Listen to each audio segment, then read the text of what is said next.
New Paul Foundation, the estate of Richard W. Weiland, Broadway Cares, Equity Fights AIDS, and by the annual support of In the Life members like you. Welcome to In the Life. I'm Michael Billy. February is Black History Month, but this year is different thanks to the inauguration of President Barack Obama, a milestone in race relations and a source of pride and inspiration for us all. On tonight's episode, we shift our focus from the grand national stage to the smaller scale of daily life for LGBT African Americans.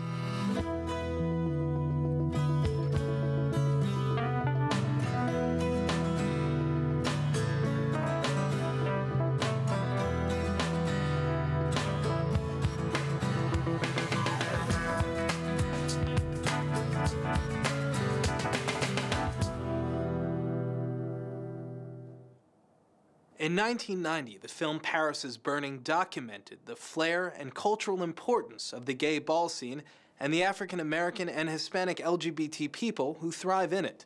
The ball community, carefree, artistic, and sexually charged, spread beyond New York across the country, as HIV/AIDS also spread.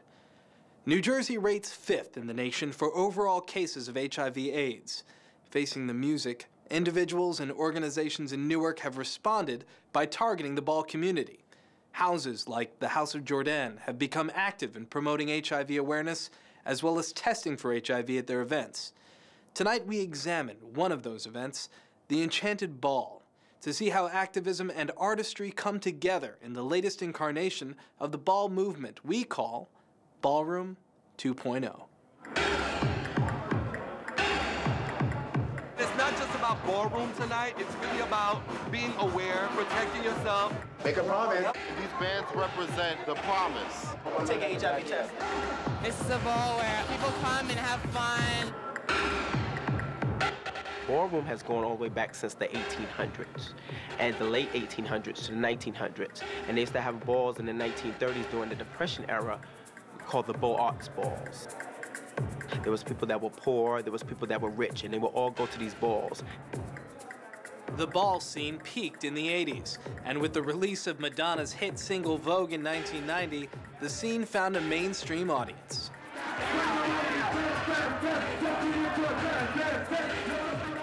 Now, voguing is actually, it was a way of battling without fighting. It was supposed to be a way of being able to fight without having to put hands on each other.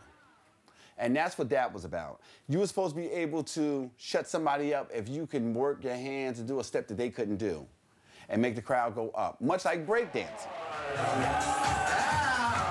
Bernie McAllister is the father of the House of Jordan.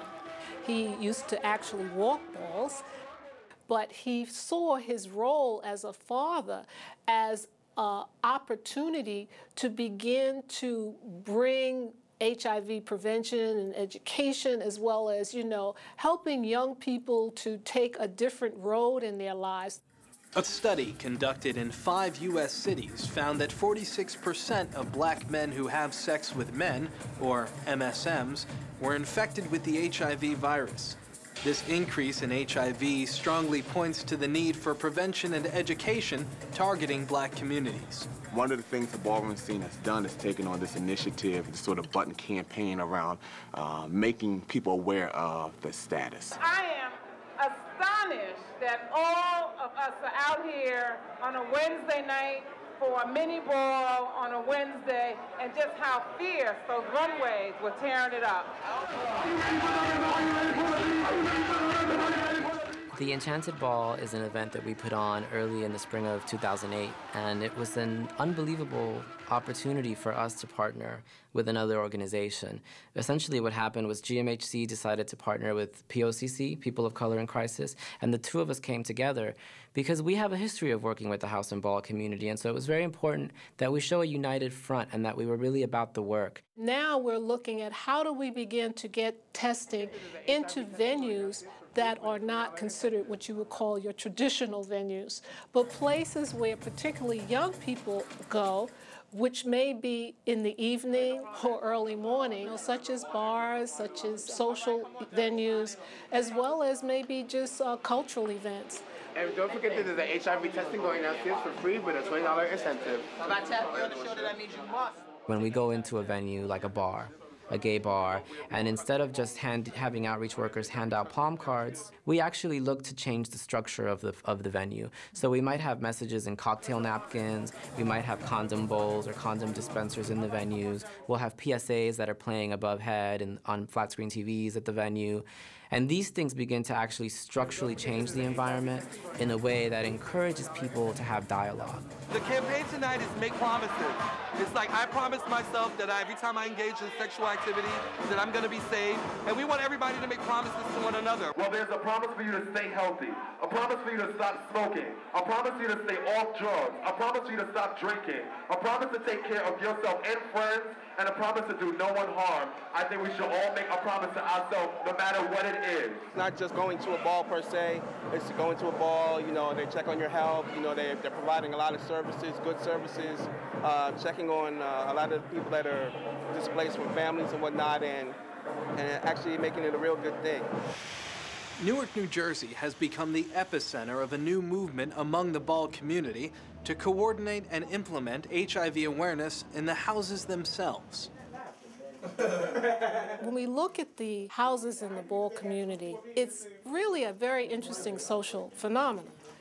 By coming into a house, they move into now a social support system. It's essentially a sense of family that's created among these young folks who may not otherwise have that feeling at home or may not have support in other environments. And so they create these little pockets, these families called houses, and they come together, and there's a lot of mentorship that happens. So there's a lot of strength and beauty within the community, and there's a lot of resiliency there. The houses are actually built on the concept around an actual house where there's a mother and a father and children. And it formed out of that because there was a large homeless issue. As children were coming out to their parents, they were getting kicked out. And so they had nowhere else to go. I am a product of being pushed away from my family, you know, coming out as, you know, gay. And I found refuge as a Gmhc. Here is a self-contained, defined community that one can begin to provide services to and to introduce prevention activities through the mothers, through the fathers, and then hopefully the children too. One of the things that we have in our house is you either have to be in school or you have to be working. Some do both. If you can learn to multitask, then that's great. But time management is something that we help to work with them. And all these many different aspects they're trained in. How to make resumes, how to interview, how to dress for these things. Some of these things are brought from the ballroom scene, but also what is socially appropriate as well. A lot of stuff that we learn from the ballroom scene, we use in reality, like Rajan said, when we go for job interviews, okay, I can do this, I know, my resume is good, and stuff like that. So sometimes they do play off each other. We was put on a probationary period. Like you had to be, within the month, you had to have yourself straight with a job, anything, like something, so you can be able to walk. Like, he wouldn't let nobody walk that didn't have a job, wasn't in school or anything. And I believe that that's good because that makes you stronger. So it's not just about walking the balls. It's also about you need to also do other things to take care of yourself as a human being. I'm happier now because I have a family that I love, and I know they love me back, I care for. And more anything, I can relate to them a lot. The more people understand how they can support each other within families, within social structures, those sort of values and that support, I think, absolutely impacts a person's esteem and a person's feeling of worth and overall sense of, you know, access. And I think that would really impact somebody's decision-making around using condoms or not and impact their risk for HIV transmission. With increased focus and awareness around HIV prevention, the ball community and its houses have set their sights on leading by example. To date, the gay ball community remains one of the most active and progressive sources for outreach in the fight against HIV/AIDS.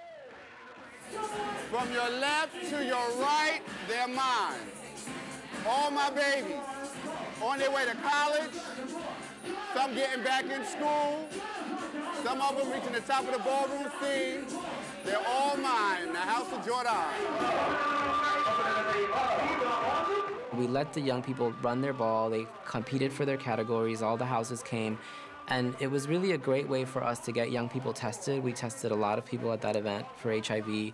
And it was really an unbelievable evening. It was very supportive and was a great example, I think, for young people of community work and what community work could look like.